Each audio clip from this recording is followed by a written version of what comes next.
Décédé le 1er décembre 2025, la dépouille d'Anissé Kané reste toujours retenue par les autorités. Le Manidem, formation politique dont il en était le président, dénonce ce qu'il qualifie d'acharnement administratif et judiciaire. En appui à la correspondance des avocats du défunt, adressée au ministre secrétaire d'État à la Défense en charge de la gendarmerie, le parti annonce avoir saisi la présidence de la République. Depuis le 1er décembre, les avocats de la famille ont entrepris des démarches pour la restitution de la dépouille.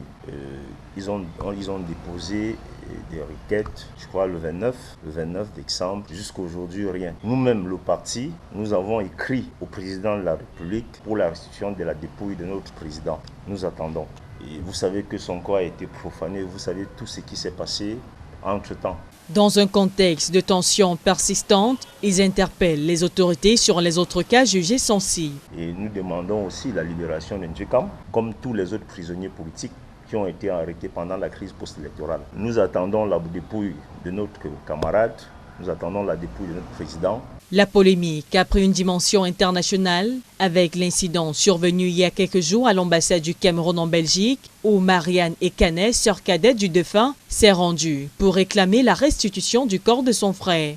En attendant une décision des autorités, la dépouille du leader du Manidem reste retenue, prolongeant la douleur d'une famille endeuillée et ravivant le débat sur les droits des détenus et le traitement des figures de l'opposition au Cameroun.